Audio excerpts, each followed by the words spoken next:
My name's Michael Uslan, and I'm a fanboy.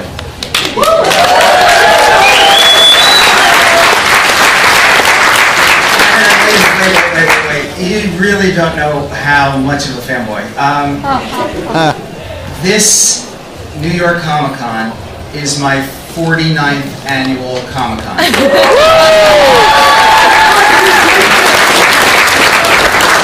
I was just reminding some people who needed to be reminded that next year is the 50th anniversary of the birth of Comic Cons. And it all started here in New York City in July 1964. I was in 7th grade. And let me set the scene for you. And yeah, we're going to talk Batman, and we're going to make it a dialogue. It's going to be almost all Q&A, so we'll get to all of that. But let me just give you some background. So July 1964, there is no internet. There are no Comic-Cons. Collecting comic books was the most isolating hobby you could ever imagine. It wasn't until 5th grade that I found one other kid who was so into comic books and superheroes as me. I thought I was the only one on the planet. And then we thought we were alone, but this thing called comic book fandom was starting up. And we saw a letter in Fantastic 415, and we sent away for this new thing called a fanzine that somebody mimeographed, and they put it out to all of comic book fandom, which had a circulation of over 200. And we would get this thing, and then within a year or so, two really bright fellas. One guy named Bernie Bubness from New York. Back then he wore black leather chains, had a ducktail haircut. He scared the hell out of me. But he was a really bright young guy who loved comic books. And another guy, David Kaler. And they came up with this idea. What about if we got all the comic book fans like in the New York metropolitan area together and had a comic book convention?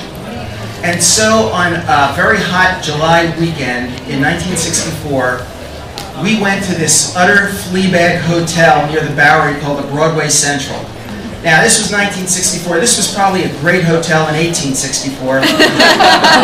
But we got there, we convinced my mom and dad to take us to this first Comic-Con. And as we walked in the door, we literally had to step over an unconscious drunk lying in the hallway. And we registered, and my parents paid for our room, a stunning $3.75 for the nicer room. There were roaches crawling on the wall. And my mother took one look around and she said, "We're going home, let's go right now." And me and my friend Bobby Klein, we like panicked, appealed to my dad. My dad kind of brought my mom down, and finally they said, "Okay, this will be an adventure." And my mom said, "All right, you can go upstairs to this comic book convention, but just don't touch anything." As Bobby and I are walking by this sketchy bar in the lobby, it's like 9:30 in the morning. There are two guys sitting at the bar, and we recognize one of them. He was my first mentor in the comic book business. He lived in Englewood, New Jersey. And I had learned there was this creator, writer, famous guy from the comic book industry living where I lived in New Jersey. And his name was Otto Binder. And Otto Binder was the driving creative force for the Marvel family throughout the golden age of comics. He wrote Young Allies, Captain America, he wrote all kinds of things. And then he went to DC Comics where he co-created a few minor things like the Legion of Superheroes, Supergirl, Brainiac. The guy was amazing. So we had gone to his house and interviewed him for a fanzine, and had spent 10 hours with him. We really got to know him well. And we see him, he's sitting at the bar at 9:30 in the morning with another guy. So Bobby and I go, "Otto!"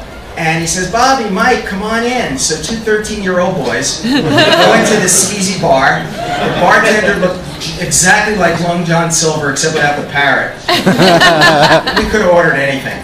And he said, "What do you boys have?" And we said, "Well, we'll have Cokes, the drink." And he turned to us, and this other guy sitting here, he goes, "Boys, how'd you like to meet the creator of Batman?" And we go, "Oh, yeah." He says, "Fellas, meet Bill Finger." And that was the first time I had a chance to meet Bill Finger. I had a chance to meet Otto Binder. Otto Binder put me in touch with C.C. Beck, the co-creator of Captain Marvel. He put me in touch with Bob Kane and with all of these people, and I started to get firsthand all the history, all the knowledge from the actual creators from the 30s, the 40s, the 50s, and the 60s. I convinced my mom to take us. We used to go whenever we were out of school on a Tuesday. DC Comics always had a Tuesday afternoon tour that we were always on. Best part of the tour, well, there were several really great parts. Best part, at the end, they gave out the stuff they thought was worthless. It was called original art. And initially, they would take the page and put it on a paper cutter and cut it into thirds and hand out thirds of it because it was so worthless. And we finally convinced them to just start giving us pages of this stuff. But this is where it all began for me. I learned to read from comics before I was 4 years old. My first exposure to comics, they were things called Harvey comics. If you remember Casper the Friendly Ghost. Any of you remember Richie Rich? Yeah. Donald Trump in short pants, that's Richie Rich. That's how I learned to read. And then I gravitated to Archie comics, which really gave me all my preconceived notions about what high school and dating would be like. So I don't have to tell you, by the time I was 15, 16, 17 in high school, and girls found out I still read and collected comic books, I was seriously date challenged. But that was life back then. So we went to this first Comic-Con, and everybody was trying to decide, well, how are 200 people, 197 guys, 3 girls, how are 200 people going to talk about comics? And he said, well, here's an idea. Why don't we do it in the form of like panels? That's where that started that weekend.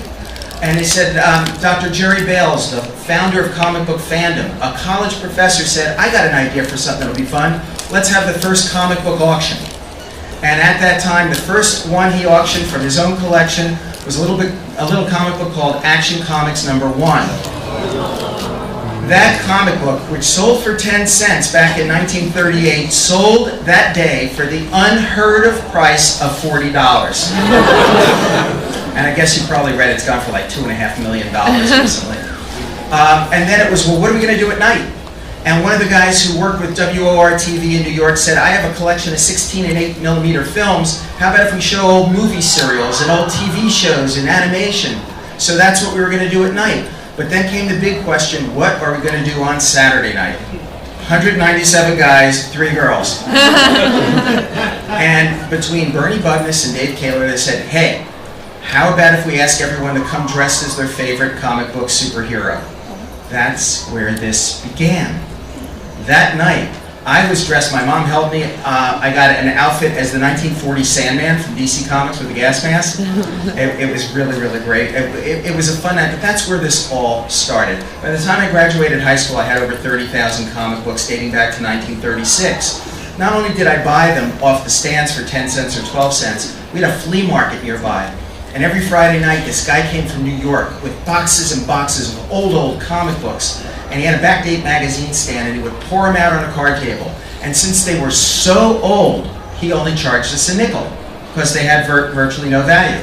And that's where I picked up the first 22 issues of Mad, where I picked up Superman 2, Captain Marvel 1, Plastic Man 1, and the list goes on, filling out my entire Marvel Timely Atlas collection for 5 cents a piece. The good old days, as I like to call them. So that's my background.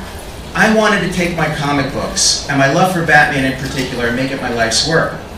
When I was 8 years old, I discovered Batman. I gravitated from Superman. I kind of graduated really from Superman, because Batman was human. He had no superpowers. His greatest superpower was his humanity. And he had the greatest villains ever. And his origin story affected me as an 8-year-old, because it was about a young kid who saw his parents murdered. When I was 8 years old, I never even thought that one day my parents might die.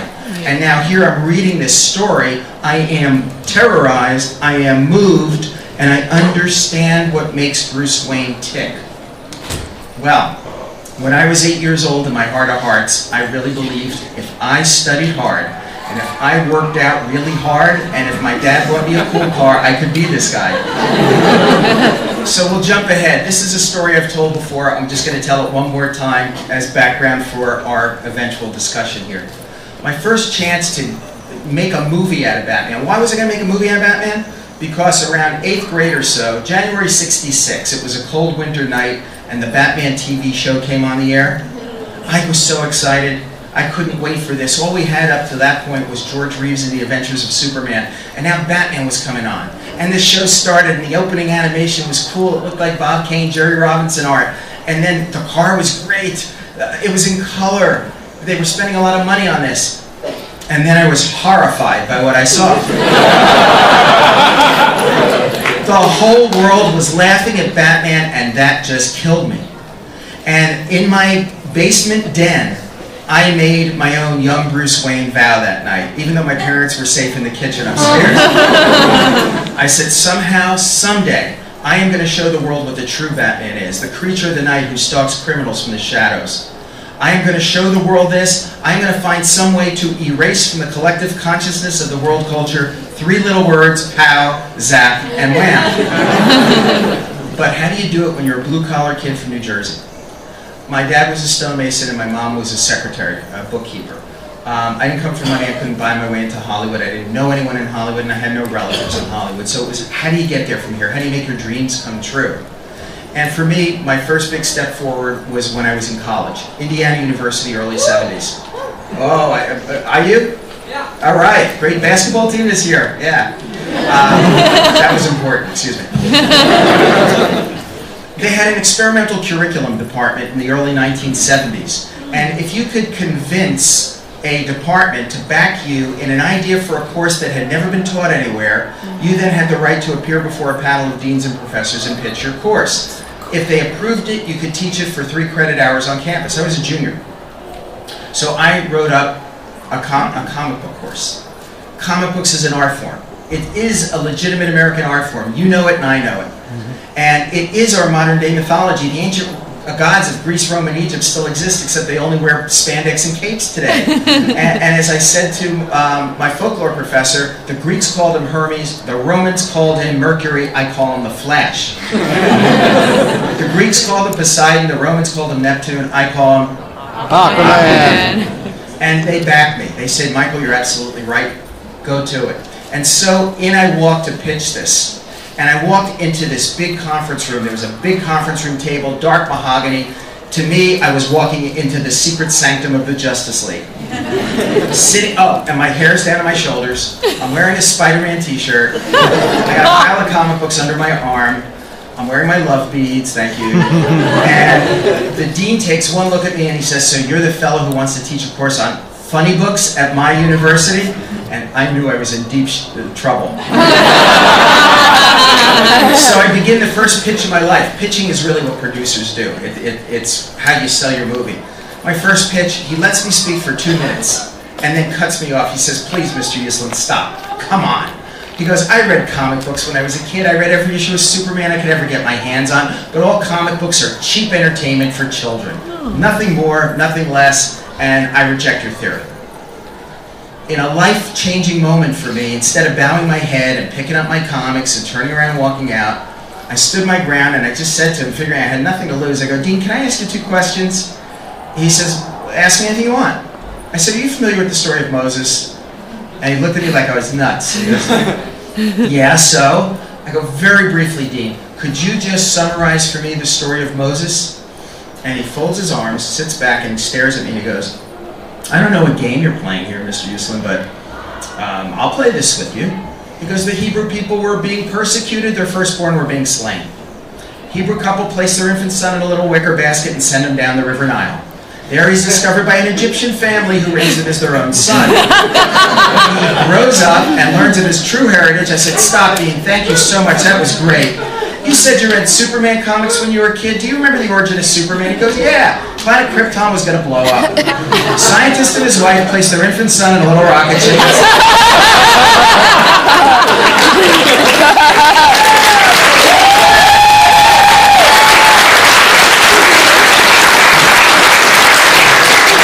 Needless to say, the next thing out of his mouth was, your course is accredited. I'm now the world's first college professor of comic books. I made Ripley's Believe It or Not. My mother was so proud.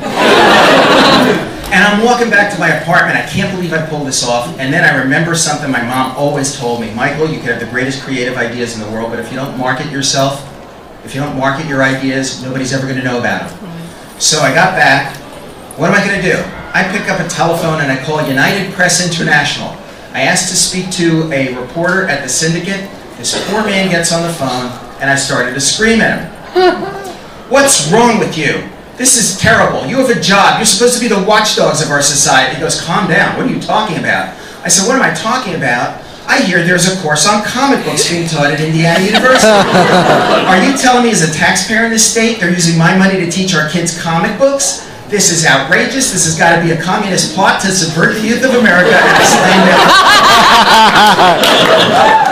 It took this man 3 days to find out if I did have a course, and if so, who was the crazy person teaching it. He came down and interviewed me. He did an article with pictures, a third of a page long. It was picked up by virtually every newspaper in North America, a bunch in Europe. My phone started to ring. I'm invited on radio talk shows, TV talk shows, television cameras, and reporters are coming to every class I taught. NBC Nightly News, the CBS Evening News. And as I like to say, there was that one class, I had 4 reporters in the front row. Parade Magazine, Family Weekly Magazine, Playboy, and Penthouse. About 2 weeks go by, my telephone rings. Is this Mike Uslan? Yeah. Hiya, Mike, this is Stan Lee from Marvel Comics in New York City. Ladies and gentlemen, I call this my burning bush moment. He said, Mike, everywhere I look, I'm seeing you on TV, I'm reading about you in magazines. What you're doing is great for the whole comic book industry. How can I help you? 2 hours later, I get a call from Vice President of DC Comics, Saul Harrison. Mr. Uslan, I've been listening to you on the radio. We've been reading about you in newspapers. What you're doing is great for the whole comic book industry. We would like to fly you to New York and discuss ways we might work with an innovative young man. Okay. I'm now at DC Comics and they offer me a job. They'll put me to work there in the summer and put me on retainer when I go back to school. Wow, okay. Fanboy, working at DC, Jesus, wow, oh my God. So I'm working there, and then one night, it's almost 6 o'clock, and I hear screaming coming from Denny O'Neill's office, who at that time was editing as well as writing.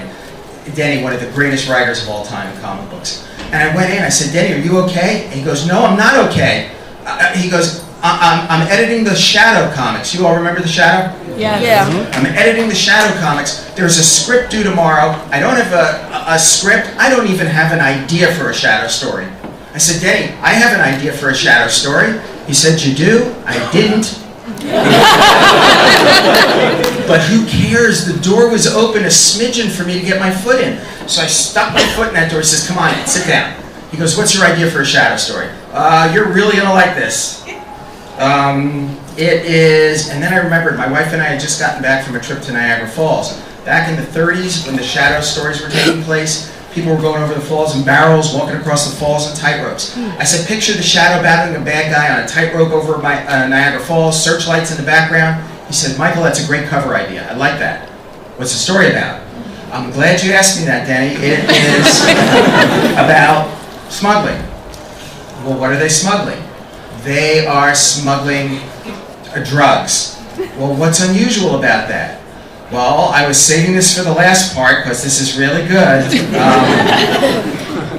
They were going over the falls back then in barrels, going over the Canadian side. False bottoms in the barrels, that's where they're putting the drugs. They wash up on the American side, that's how they're getting them through. He said, can you have this script on my desk by 6 o'clock tomorrow? I said, no problem. He said, go do it. I'm now a writer for DC Comics.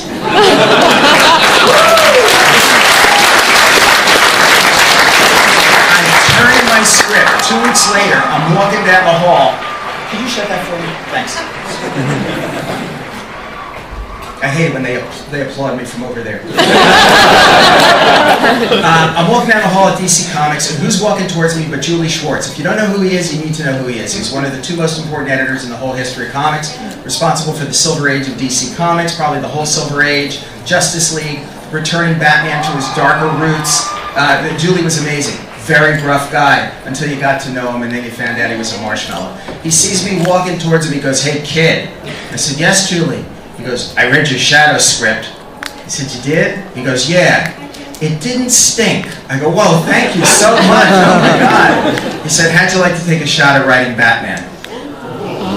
Oh. That dream I had since I was 8 years old comes true. I'm back at college and I'm writing Batman comics and the Shadow comics. Oh, my God. But then I panicked because my dream had come true. I needed a new dream. And I remembered back to the vow I made that night in '66. And I said, okay, I am going to make a Batman movie that is dark and serious. I am going to show the world what the true Batman is. And I set out on a path to do that. Ultimately, denied getting a creative job in Hollywood because I had no connections. I sent out 372 resumes and got 2 job offers at $95 each, one working in the mailroom and one going for coffee. And I was just about to get married. I knew that was not going to work for the 2 of us, and I had to come up with a plan B. And my plan B was, begrudgingly, I'm going to go to law school. I'm going to take every course in entertainment and communications I can. I'm going to find a job in the movie industry on the legal business financial side. I'm going to learn how you produce movies, how you finance movies. I'm going to meet all these people. And then when no one's looking, I'm going to try to sneak in the back door creatively. Plan B worked. I got a job with United Artists when it was a major movie studio right out of law school. They trained me. I worked on Apocalypse Now and Raging Bull and Black Stallion and the early Rocky movies. And I got to meet people. And then finally I went back to Saul Harrison, who is now president of DC Comics. I said, Saul, I want to buy the rights to Batman. He was shocked. He put his arm around me. He was a great guy. He was like a second father in a sense. He says, Michael, for God's sake, save your money. Don't do this. He said, since Batman went off the air on TV, he's as dead as a dodo. The brand is dead. The comics were in danger of being canceled. He said, don't do it. Save your money. I said, yeah, but if we do it in a dark, serious way, no one's ever seen movies like this before. It'll be a whole different kind of movie. This will work. He goes, is there any way I can talk you out of it? I said, no. He says, all right. Come on in. I found a partner, Ben Melniker, who was my dad's age. Ben is right now, he's a legend in the business. He ran MGM in its heyday. He put together Ben-Hur, Dr. Zhivago, 2001: A Space Odyssey, Gigi in their musicals. He is today 99 and a half years old, and he would be with us today, except he's out actually playing 10 holes of golf today. We should all do as well. So, on October 3rd, 1979, we bought the rights to Batman from DC Comics. And I quit my job with the support of my wife, who said, roll the dice, take your shot, go for it. And I went out to Hollywood knowing this was going to be easy. How can they not see all the sequels and the cartoons and the games and the toys and everything, the animation? No. I was turned down by every single studio in Hollywood. They told me this was the worst idea they ever heard. They told me I was crazy. They said, Michael, for God's sake, you can't do serious comic book films. You can't do dark superheroes. Nobody's ever made a movie based on an old TV series. It's never been done. My favorite Rejection, which you may have heard me talk about before, came from Dear Columbia Pictures. When I pitched my heart out, and the head of production there looked at me, shook his head and said, Michael, you're insane. Batman will never be a successful movie because our movie, Annie, didn't do well. I said, are you talking about that little red-headed girl who sings Tomorrow? He says, yeah. I go, what does that have to do with Batman? He said, oh, come on, Michael. They're both out of the funny pages. And that was the mentality that I had to fight for generations in Hollywood on a day-by-day basis. This was a group of executives that grew up under the Frederick Wortham seduction of the innocent doctrine. They looked down their noses at comic books. They thought it was lurid entertainment for kids. They thought it was corrupting children. And the agents were the same. A lot of the talent pool were the same. They had no respect for the creations. They had no respect for the creators. And they thought Superman was the one and only comic book property that could transcend all this and be made into a blockbuster movie. Ladies and gentlemen, from the time we bought the rights to Batman and I went out there, it took 10 years to get the first Batman movie made in 1989. 10 years of rejection, being told I sucked, being told my idea stunk, and I'll tell you, I can't tell you how many times my back was up against the wall. You got to look deep inside yourself when that's happening. Is the whole world wrong and I'm right? Or am I just being stubborn? But I never gave up my belief in myself and in what I wanted to do in this work. And hanging on sometimes by my fingertips until finally a young genius filmmaker came our way by the name of Tim Burton.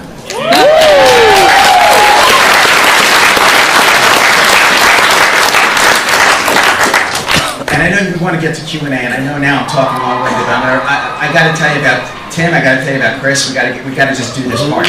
Yeah. So, with Tim, he had a vision for how to make this work. There had never been a dark and serious comic book movie made before. It was going to be revolutionary. And all I wanted was Jack Nicholson to play the Joker. Because Memorial Weekend 1980, I get the New York Post as I get back on a bus to go from New York back to my home in New Jersey. And I opened it up, The Shining was opening that weekend. And that was incredible because I saw that picture of Jack Nicholson, you know, that "Here's Johnny" iconic shot. I said, this guy looks absolutely insane. This has got to be the Joker. And with that, I tore that picture out of the newspaper. When I got home, I ran to my desk, and at that point in time, I took Jack's face and I whited it out with whiteout. I took a red pen and I did his lips up. And I'm searching for something I'm going to show you right now. Then I took a magic marker and did his hair, and I showed that to everybody connected with the picture as to why Jack Nicholson could be the only actor to play the Joker. Now, I'm a comic book collector. I don't throw out anything, so I saved it. And it's reprinted, and here's Stanley taught me how to plug myself too. My autobiography has come out, The Boy Who Loved Batman. We'll talk about it in a minute. But I reproduced it in here. If you can see this. Wow.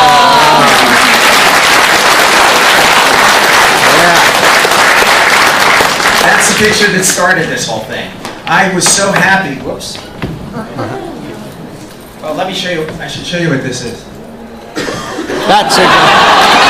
Nice. Do one. Or we got the yellow circle. You can't see it. Actually, when it's really dark, this works on the ceiling of Madison Square Garden. Anyway, so. For me, everything was going along great, and then the roof collapsed on me. I get a call from an executive from the studio. So, Michael, what do you think about Tim Burton's new idea? I said, what's that? He says, Michael Keaton to play Batman. I said, oh yeah, great idea. I've only been working on this 8 years to do a dark and serious Batman. Let's have a comedian do it. I thought they were kidding me. It took them a half an hour, practically, to convince me that this was real, and this was really what Tim was thinking. I said, oh yeah, great, I can see the poster now. Mr. Mom is Batman. That's going to work out well. I was apoplectic. And Tim finally set me straight. He explained it. And you want to talk about the genius of somebody. Here's what he said. He says, number one, he says, if we're going to do the revolutionary first dark and serious comic book superhero movie, Gotham City has got to be the third most important character in this movie. And from the opening frames, we've got to get audiences to believe in Gotham City. If they don't do that, they will never believe in a guy getting dressed up as a bat to fight a guy like the Joker. And in the script by Sam Hamm, there was only one line of description. It said, Gotham City as if hell has erupted from under the earth. So Anton First, my dear friend, he's no longer with us, Anton turned to Tim, and Anton was another genius, and he said, Tim, what does this mean, as if hell has erupted from under the earth? Tim said, I think it means New York City had there never been planning and zoning. Anton says, I get it. Went off, did his research, came back with the blueprints for Gotham City and the Batmobile and everything in that picture, for which he won the Oscar that year for his production design work. And then Tim said, Michael, listen, he goes, I know you're concerned about Michael Keaton. I said, of course I'm concerned about him. I said, he's not a serious actor. He's my height. He doesn't have the muscles. And he doesn't have the square jaw. Batman needs a square jaw. And Tim said, Michael, going from one medium to another, it is not a square jaw that makes Batman. He says, this is not about Batman. This whole thing has got to be about Bruce Wayne. And he says, I need an actor. He says, Keaton's a serious actor. To prove it to me, they set up a rough-cut screening of Clean and Sober, which convinced me he was absolutely right. He says, I need a Bruce Wayne who can convince audiences he is so driven, so obsessed to the point of being psychotic. Yeah, that's a guy who would get dressed up as a bat. He says, Michael, you agree, since we hired Nicholson, we can't have an unknown actor play Batman the way we were originally thinking. I said, yeah, Nicholson will wipe the screen with the guy. He says, okay, well, let's look at our list of serious actors. This was about 1986, 87, 88. Dennis Quaid, Harrison Ford, Kevin Costner, the list goes on and on. He goes, Michael, I don't know how to show any of these guys getting into a bat suit without getting unintentional laughs from the audience, but I can convince them with Keaton. He was absolutely right. It was miraculous. When we saw the first dailies, we knew he was right. And that was part of the whole genius of what he did. That movie came out, for those of you who were not born yet, or were too young to remember, or never have had a chance to see it on the big screen. It affected the culture. It wasn't just a box office success. The movie was marketed without the title. All it was the iconic oval, the gold oval with the black bat. And according to studio research, 17% of the people who saw that did not see the oval with the black bat. They saw teeth and tonsils. Most of those people, I understand, were dental hygienists. You couldn't walk through Times Square that summer 50 steps without seeing someone in a Batman hat or a Batman t-shirt. It was incredible what was going on. And Tim was right. And then I get the call 2 weeks later telling me it was one of the guys who had basically thrown me out of his office at one of the movie studios 10 years before. He's called me up and he says, Michael, I'm just calling to congratulate you on the success of Batman. I always said you were a visionary. If you don't believe them when they tell you how awful you are, and if you then don't believe them when they start telling you how wonderful you are, just believe in yourself, you're going to do great. So we had this incredible success.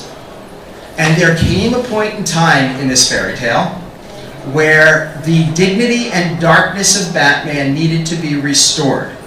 And not talking about Batman for a second, just talking about the motion picture industry generally. Sometimes movie studios, which have now become international conglomerates, get very wrapped up in merchandising, toys, and Happy Meals. And when they do that, and when they insist to filmmakers they must make movies light, bright, kiddie-friendly, and family-friendly, and to satisfy the toy company and licensees, there must be at least 3 heroes and 3 villains, and everyone must have 2 costume changes and 2 vehicles.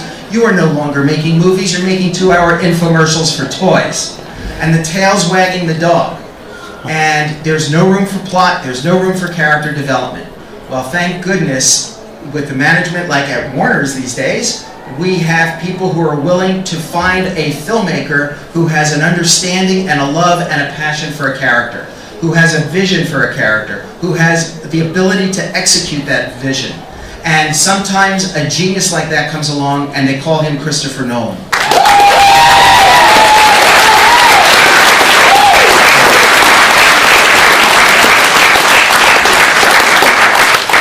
Chris came at this whole thing from the polar opposite point of view that Tim had.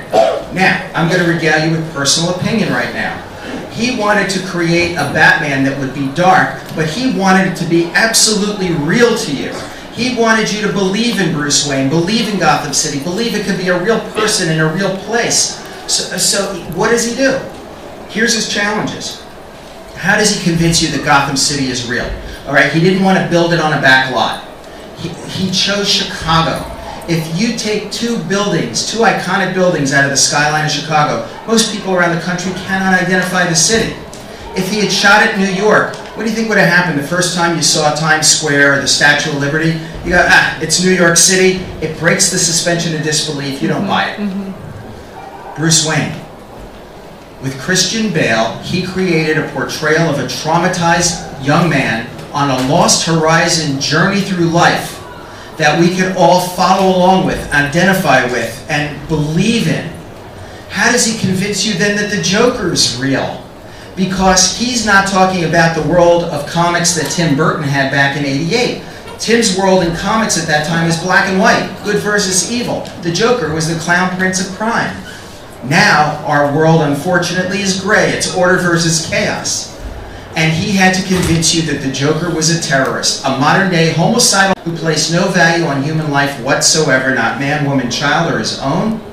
And through the performance of A Lifetime by Heath Ledger, as crafted by Heath and by Chris, they made it happen. They made us believe. Then what did he have to do? Maybe the biggest challenge of all, he had to convince you that all this wild, wacky technology was absolutely real. Well, how the hell is he going to do that? He figured it out. He hired Morgan Freeman to tell you this.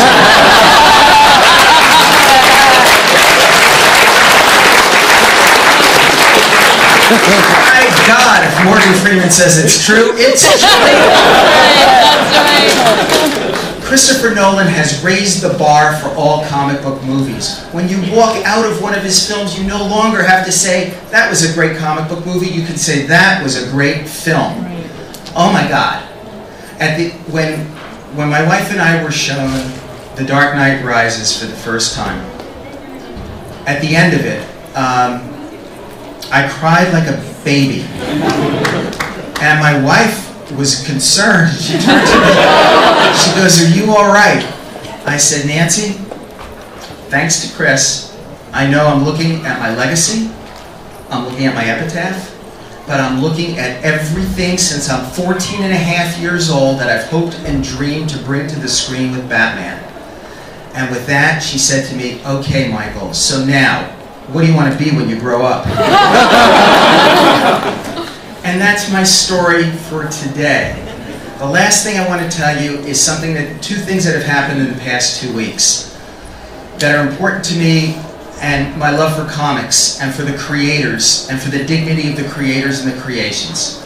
A couple of weeks ago, I had an amazing opportunity to speak at the State Department in conjunction with the United Nations during the General Assembly sessions and lead a session with political cartoonists from the Middle East. They were from Egypt, Iraq, Kuwait, Qatar, the Palestinian territories, Morocco, Uzbekistan, Saudi Arabia. And these were political cartoonists who have come under attack sometimes in their own countries for what they're trying to do. And we all wound up, despite political or religious differences, we found ourselves bonding over Batman and bonding over comics and cartooning. And it transcended all the other crap. And we had an amazing dialogue about freedom of speech and what it meant to everyone in their different places they came from, what it means in America. It was an amazing career-topping moment for me. And it just, to me, proves how powerful our comic books and cartoons and comic strips are. The second thing that happened this past Wednesday, I'm very proud to say. On Wednesday from Monmouth University in New Jersey, I received the world's first ever doctorate of comic books. So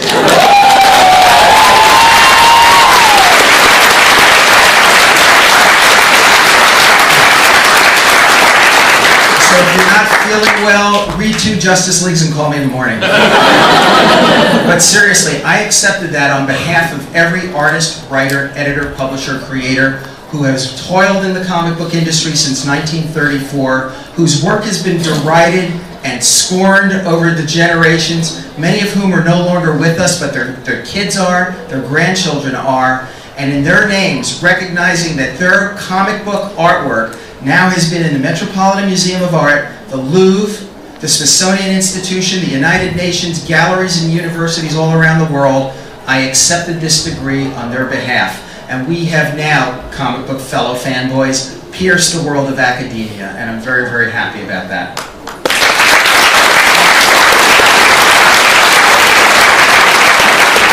And now I turn it over to you. And let's get started. Batman shirt, you get first. So what's next? Is it going to be Batman Beyond, Justice League? What's the next step for Batman in the film? So what do you think about the Yankees right now? Yeah, you know, A-Rod's bench tonight. Seriously speaking, we're not ready to turn that page yet. You've probably all seen in the media the buzz about a Justice League movie percolating and other things like that. I'll tell you something, that this is nothing to do with me as a producer or anything professionally related. If you want me to speak just as like fanboy Michael, and strictly fanboy Michael, nothing to do with producing or what the movie's going to be, not. But how cool would it be one day to see like Batman Beyond? With maybe a guy like Clint Eastwood playing Bruce Wayne in his 80s. And then another fanboy dream. What actors are the right age now for Frank Miller's The Dark Knight Returns? Yeah. To show a Batman in his late 50s coming out of retirement, bitter for one last battle to the death of the Joker. Until I realized, well, that's interesting. Michael Keaton and Jack Nicholson are now about the right age.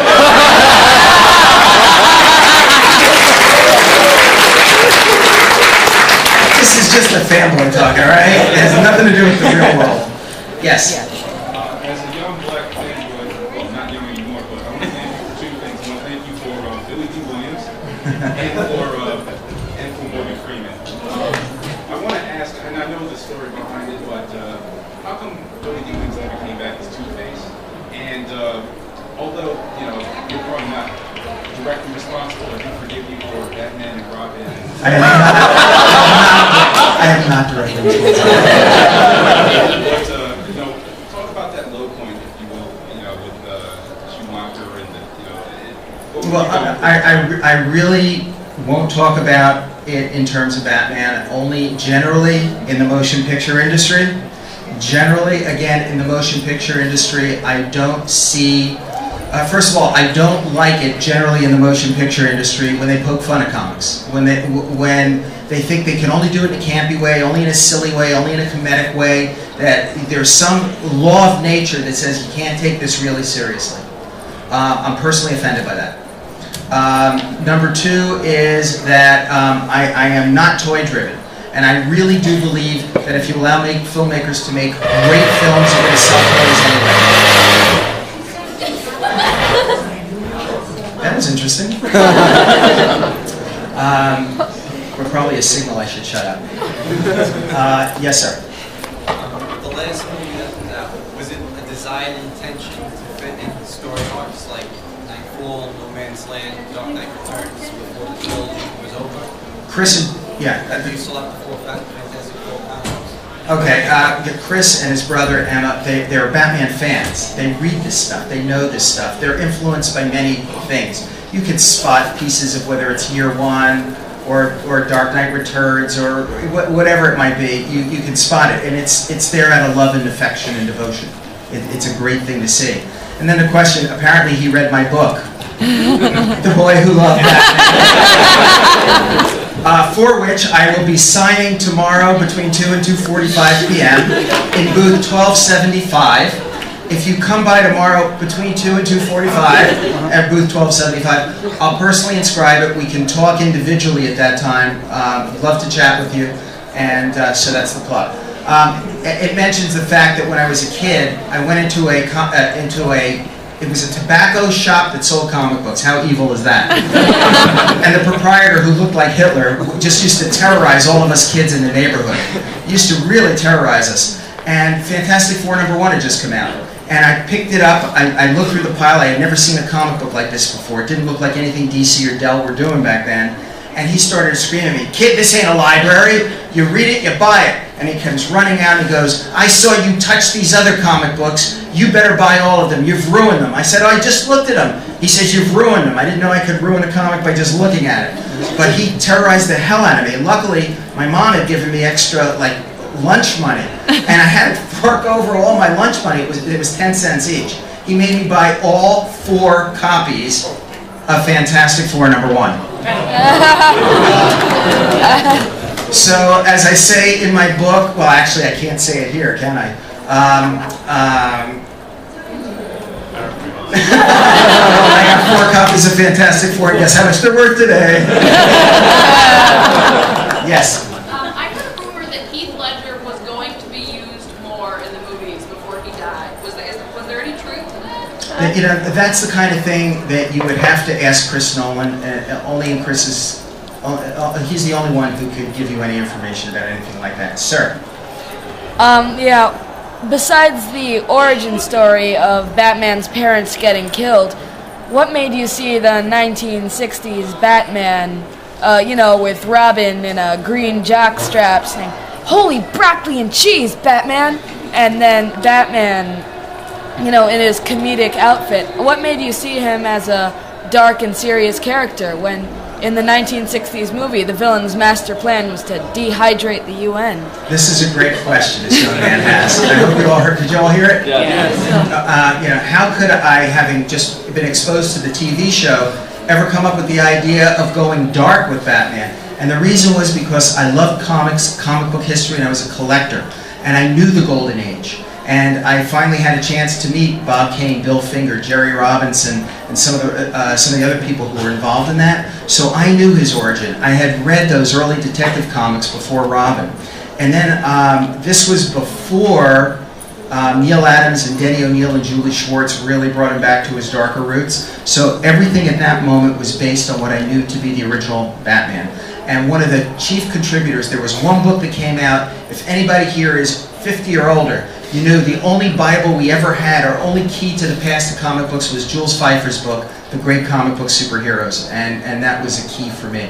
Great question. Way in the back. Not speaking as a producer, but as a fanboy, would you prefer to see a Justice League movie kind of separate from various superhero franchises or something interconnected with Marvel and their films? Yeah, I don't want to go there. I think Marvel's done an absolutely great job with that. By the way, I'm a huge fan of Iron Man 1 in particular. I really love that movie. And it proves you know, Hollywood again. Just because Batman's successful, it doesn't mean every comic book superhero you bring to the movies now has to be dark, gritty, and violent. And you try to explain to them, you got to follow the integrity of the character. You can't just make everything like that. And leave it to Hollywood. Before long, we'll probably see Casper the Unfriendly Ghost.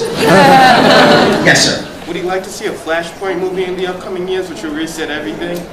I heard a rumor that they may be doing some Flashpoint stuff in animation, but I'm not so sure about that exactly. Yes? After the Joker, how difficult was it to find another spectacular villain? I mean, you know, Bane was just as good. You know, if you look at Chris's choices, I think they echo my preferences in life in a sense, because there's an attraction to the more real, to the more psychologically disturbed of Batman's villains. And to me, the best one, all right, we all know inarguably, the Joker's the greatest supervillain ever created in history. Absolutely.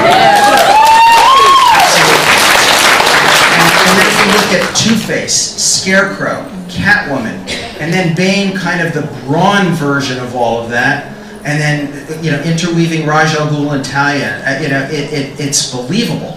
And it is, the psychology of it is amazing. And it is through things like that that Chris was able to inject important, heavy themes. You know, like the theme on the boat in Dark Knight, where you have to make a decision. People, do you press a button and blow everyone else up to save your own skin, or do you not? And as I talk around the country, people say to me, in the darkness of that theater, I made my own choice. I came to terms with what I would have done. And people had to look deep inside themselves to do that. What happens when you have a moral choice and the choices are bad and worse? And for a comic book movie to do that, a superhero movie to bring that kind of theme is incredible. But I think that's, to me, has always been the answer why those villains, as opposed to Batmite, Mad Hatter, Tweedledee and Tweedledum, and some of the other ones. Over on this side, yes? As a fanboy, how do you think about Batman as an animation, like the Batman animation series, Batman Beyond? Everybody working Batman animation is brilliant. Some of the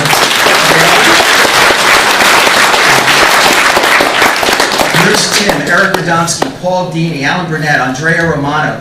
These people are delivering some of the best Batman stories ever made, and great emotional character arcs. One of the things I'm most proud of that we did was a feature film of Mask of the Phantasm. If you haven't seen it, go out of your way to see it. It still stands up really, really well. Blu-ray edition. They show it on the hub now. It's on hub rotation. Yeah, you. I'd like to thank you personally, because I have a tattoo of the accent on my back. My child's name is Harley Quinn. And I am a true believer for Batman. Thank you. Well, thank you. You beat me. All I have is Batman underoos. So. You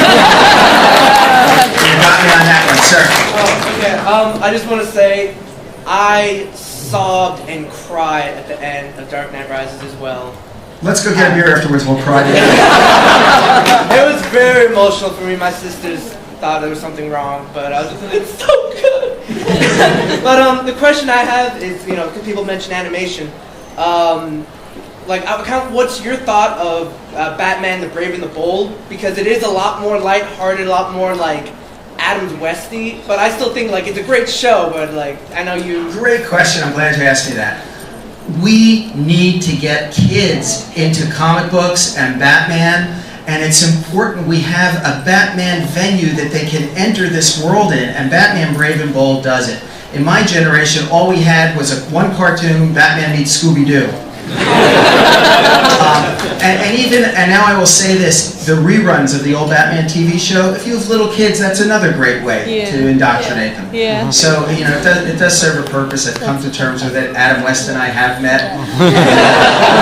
And we met on a panel at Comic-Con. And that's a story in my book, The Boy Who Loved.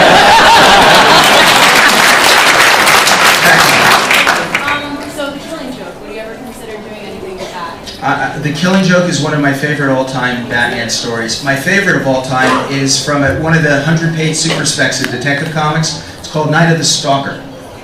If you've never read Night of the Stalker, go out there and find it. It is a story in which Batman does not speak one word. And it shows you how powerful this character is, that there is no need for any kind of verbal communication. Your inner soul and your heart with the story.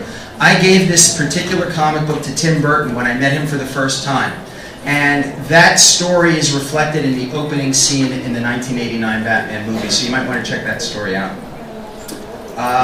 Where haven't we gone? Way over there. Yeah, you. I got 2 questions real quick. The first question is, what is your opinion of the new Young Justice series that is on Cartoon Network right now? And on that note, what are the control rights of the character Nightwing? What do you think of that? I love the character Nightwing.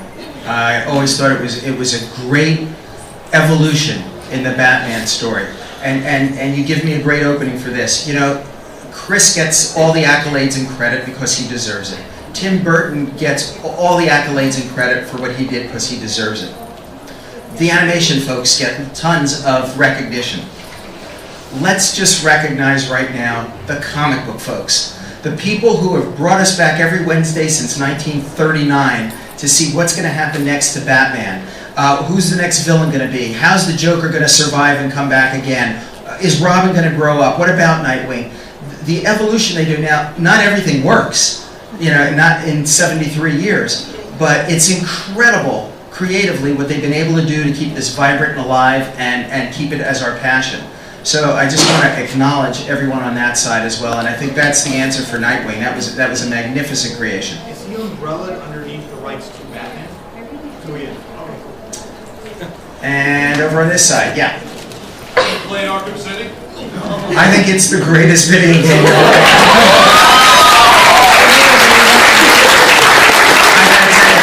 One of my pals is Mark Hamill. And people talk about Jack Nicholson and Heath Ledger. If you're going to talk about it, you include Mark Hamill in that group. Quick story before I forget. I did not know Mark for a zillion years, and people we knew said, you guys have got to get together, you've got like the same brain thing going on. So through some wonderful ladies, they wound up introducing us at a dinner in LA one night. And as he comes in, and we're all sitting at this table, he shakes my hand, we say hello, and he looks at me and he goes, Action 252. I go, yeah? He goes, I never understood it. It didn't make sense. I said to Mark, like, what, page 3, like panel 4? He goes, yeah. I go, Mark, it was just a coloring error. It wasn't intentional. It was red, but it should have been blue. He goes, that's all it was? I go, that was it. And the ladies who were with us that night just took a look and said, why don't we leave you two guys out and play game? Over here, yes. Of all the Batman movies you produced, we could probably guess what your least favorite one was, but do you have one personal favorite? I have 2. It's a tie. Okay. The first Tim Burton movie was my dream come true, revolutionary, bringing the dark Batman to the screen.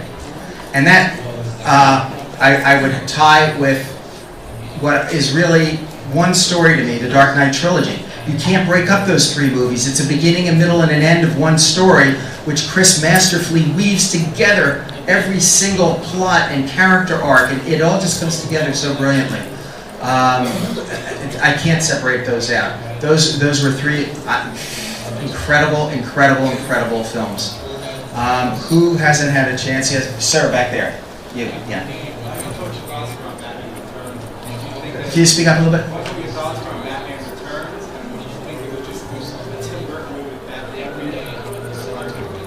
I thought Batman Returns, Michelle Pfeiffer was sensational. I love the Catwoman stuff. And to me, that movie represented more the Batman comics of the 90s, where Batman got very cold, almost vampiric, and very, very dark. To me, Tim's movie was more the Batman of 1939 that came to pass. Batman Forever, to me, was kind of the mid-40s to early 50s, Batman and Robin jumping on giant typewriter keys against a grotesque array of supervillains. Batman and Robin was the TV show. And then I think Chris just nails it for every generation of Batman fan, no matter what you grew up or didn't. They are flagging me. We have time for like 1 or 2 more questions, so this is going to be really, really painful. Yes, Miss. As a fanboy, what was your reaction to, at the very end of The Dark Knight Rises, how they gave Talia Bane's backstory? Like, what was your reaction to that? Because, I mean, personally, I love the movies. I agree that, you know, he brought in so many different aspects well, and then I got really, really disappointed when I felt like they took away Bane's character. I don't agree respectfully, but you have to keep one thing in mind. And when you go to movies or TV, a different medium, you are trying to reach people who have never in their lives read a comic book, who don't know a thing about Batman. And they're all out there, and Batman is the rare character, and the movies can traverse not only borders but cultures. And sometimes you just have to deal with what is the most effective story and the most effective characterizations in basically a 2 or 2.5 hour period where you can entertain people and you can make this thing work. And I think that's a real important part of the whole thing. So, and that's probably the best way I can sum it up. Ladies and gentlemen, if you have further questions, seriously, come see me tomorrow between 2 and 2:45 and 12:75. I will take time, I will talk to you directly, we can answer any questions. I'm going to leave you with one thing. This is a verse from my favorite poem of all time.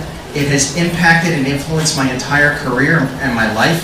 It's from Robert Frost and it's called The Road Not Taken. I shall be telling this with a sigh somewhere, ages and ages hence. 2 roads diverged in a wood and I chose the one less traveled by, and that has made all the difference. Thank you very much.